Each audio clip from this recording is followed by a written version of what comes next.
Hey y'all, it is Marasia Simone here with Consider Your Soul. So today I did things a little differently. Um, First of all, if you're new here, I am talking about soul care, a deeper version of self-care. I'm talking about herbalism. I am an herbalist.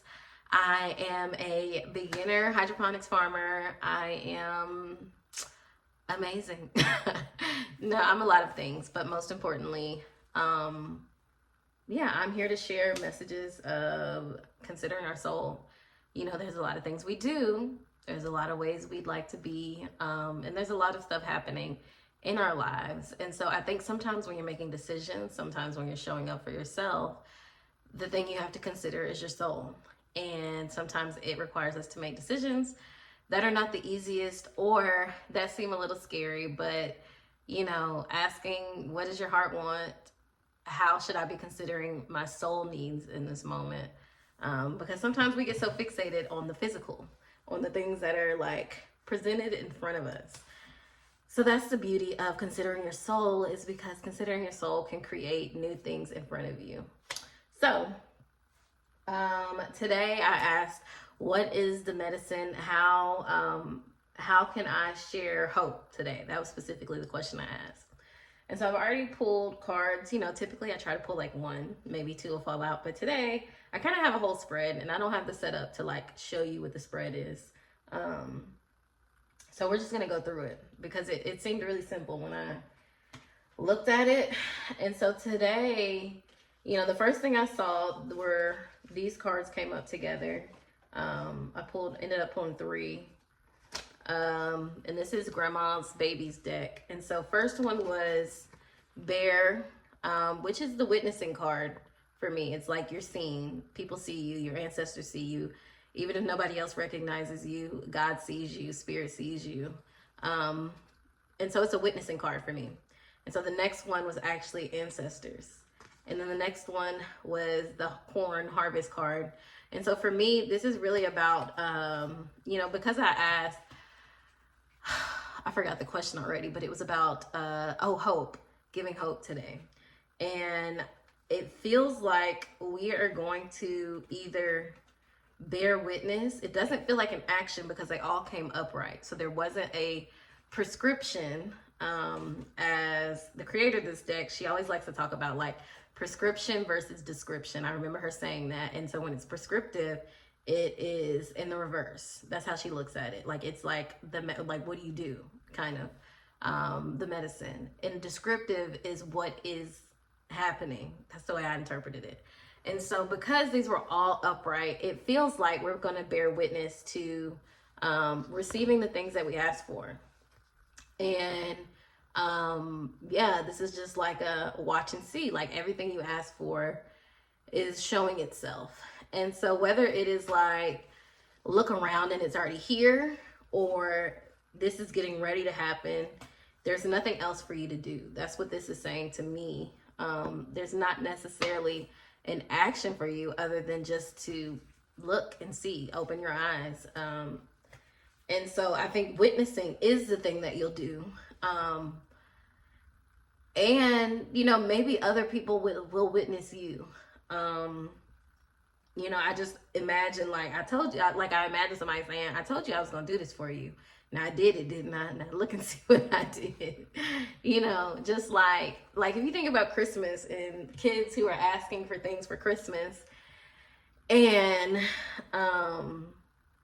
yeah, who are asking for things for Christmas and, you know, they don't think they're going to get it. They've been told this whole time, like, no, that's not going to happen. No, you're not getting that. That's too much. We're not doing that. And then,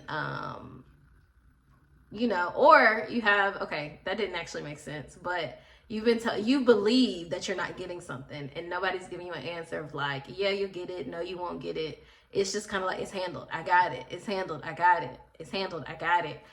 And then when it happens, it's like, I told you I had it. And that's kind of what I'm seeing from this is like, your ancestors, your spirit guides, the holy ones who walk with you are giving you a chance to bear witness to all of the things you asked for. This harvest, this sweetness, these things that you've been praying for. are going to be presenting themselves. And so it doesn't really feel like a long wait, just me thinking. It just feels like it's here. So whether you just need to look around and see it and feel it and bear witness to it yourself, because the next card for me, I did some oracle cards and they feel like joy. And so I think that brings us back to the question we had, because desire was actually the first one that came up, and it's awakening. And the declaration for awakening is about receiving. Like she's in the water and these dolphins, and it just looks like celebration. And she's pregnant. And she's in water, and she clearly looks like she's about to give birth. And so this is definitely fertile time for you to receive.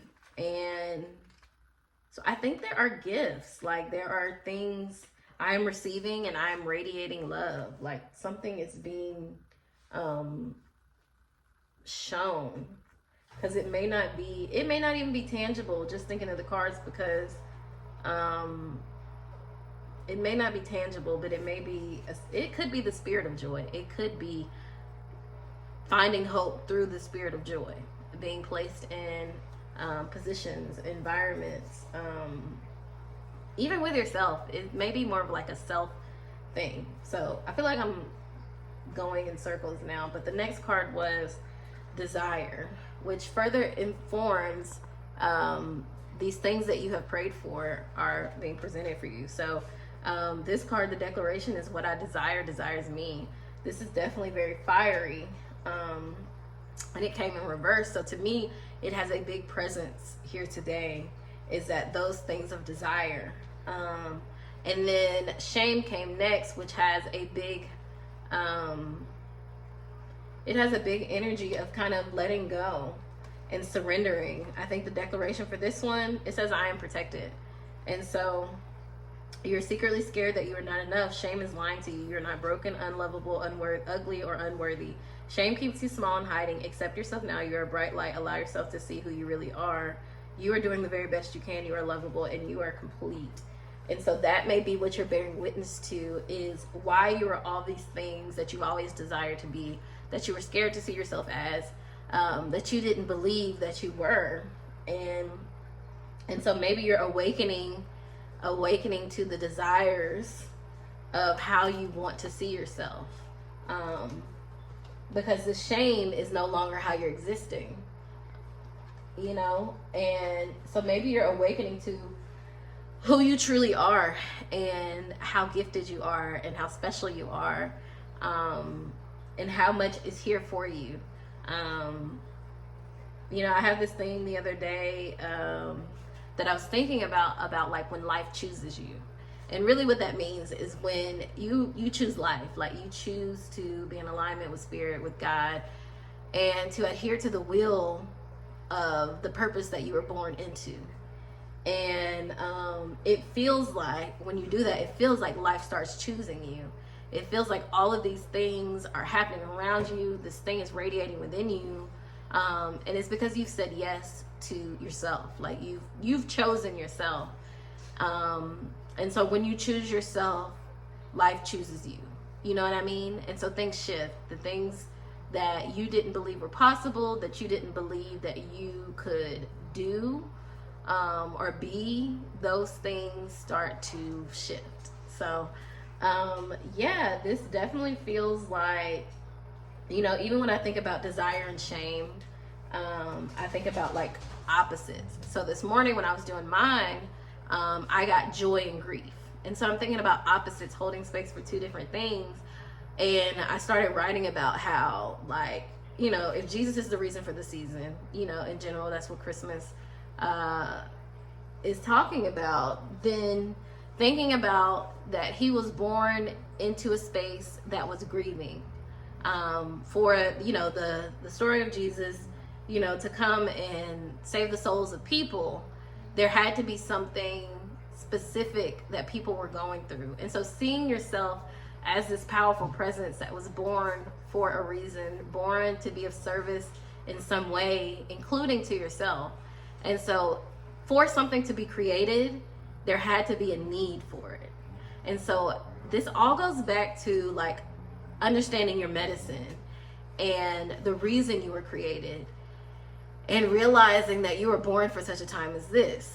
And I just think that's the perfect explanation for this right now, because, you know, it's supposed to be the Christmas joy, Christmas love, family, all these things uniting together. Even if you think about Kwanzaa and all the different days and what they represent, it's about us coming together. It is about us seeking joy in each other, having faith, having hope, all of these things. And so with the story of Christ being born is really just, you know, I think Christ means peace.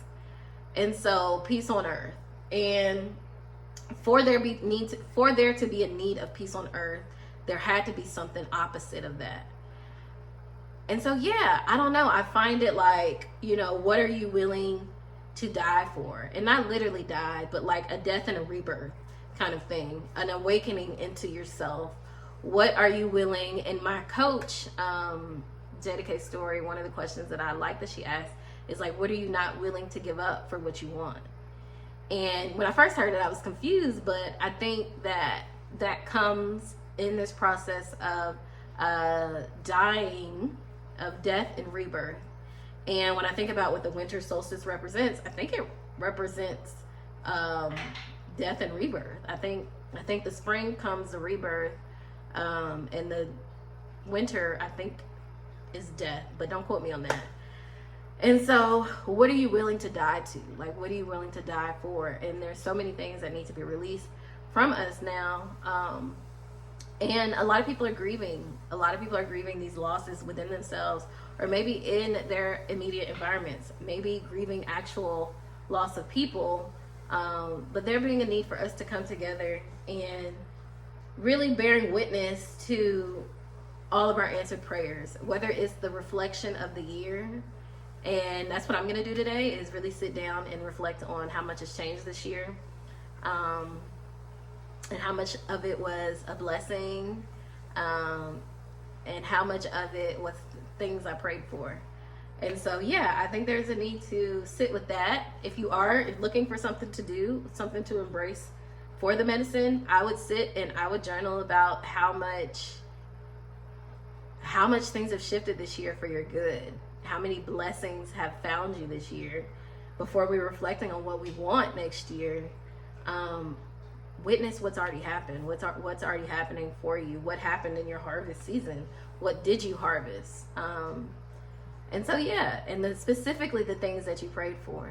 And so maybe this is going back and reading some old journals, some old things you wrote, like going back and reading those things. And I was just talking about this in a coaching session, of holding on to that. Like when I get into these spaces of like doubt, and maybe even shame and disbelief, what can I do? Like, what can I hold on to know the truth, basically? And I was going to make it a ritual or practice to go back to these things that I've written down, where I know that I know that I know that I know.